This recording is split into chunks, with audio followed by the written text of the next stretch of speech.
শ্রমিক সংকট দূরীকরণ ও শ্রমিক নিয়োগের খরচ কমাতে বিদেশ থেকে শ্রমিক নিয়োগের সব বিধিনিষেধ তুলে নিয়েছে মধ্যপ্রাচ্যের দেশ কুয়েত। সম্প্রতি বিদেশ থেকে শ্রমিক নিয়োগের যে পদ্ধতি রয়েছে তাতে পরিবর্তন এনেছে দেশটি।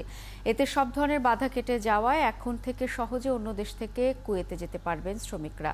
গালফ নিউজের প্রতিবেদন থেকে জানা গেছে, কুয়েতের শ্রম বিভাগ সর্বসম্মতিক্রমে আগের পদ্ধতি বাতিলের সিদ্ধান্ত নিয়েছে এবং চলতি বছরের 1 জুন থেকে নতুন এই নিয়ম কার্যকর হবে।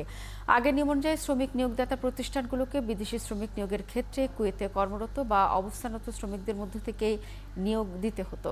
এছাড়া চাহিদার শুধু একটি নির্দিষ্ট অংশে নতুন বিদেশি শ্রমিক নেওয়া যেত। এতে করে দেশটিতে শ্রমব্যয় অনেক বেড়ে যায়। দর্শক, এই বিষয়ে আরো জানাতে কুয়েত থেকে আমাদের সাথে যুক্ত হয়েছেন সংবাদদাতা সাদেক রিপন। সাদেক, বিদেশ থেকে শ্রমিক নেওয়ার সব বিধিনিষেধ তুলে নেওয়ায় বাংলাদেশের শ্রমিকদের জন্য আসলে কতটা সুযোগ তৈরি হলো? আনলিমিটেড লাইফ চলুক গ্রামীণ ফোনের মান্থলি প্ল্যানে, এক প্ল্যানে 1 মাস।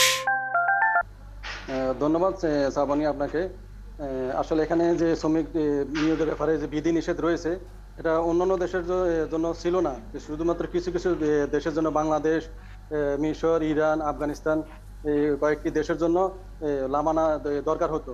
কিন্তু অন্যান্য দেশ, মনে করেন ভারত, নেপাল, এদের জন্য কোনো বিধিনিষেধ ছিল না বিধায় এরা সহজে কম খরচে 1 লাখ থেকে 1,20,000 টাকার মধ্যে কুয়েতে আসতে পারতো। যে জায়গায় বাংলাদেশি শ্রমিক আসতে গেলে সেম একই বিষয় 6 লাখ থেকে 7 লাখ টাকা খরচ হয়। কিন্তু এখন যদি আমরা আরব গালফ এবং আরব টাইমস একাধিক গণমাধ্যমে সূত্রে যেটা জানলাম, তারা হয়তো আগামী মাস থেকে আর যে লামানা প্রক্রিয়া বা বিশেষ অনুমোদন এটা হয়তো তুলে দিতে পারে। যদিও এটা আমরা এম্বাসিতে যোগাযোগ করছি, তারা জানিয়েছে যে এখনো অফিসিয়ালি কোনো তারা লেটার পায় নাই। তারা তেমন কোনো নির্দেশনা পাননি, কিন্তু বিভিন্ন নিউজ, বিশেষ করে গালফ নিউজে এই ধরনের একটি প্রতিবেদন লেখা হয়েছে এবং সে থেকে এই খবরটি প্রকাশ করেছি আমরা।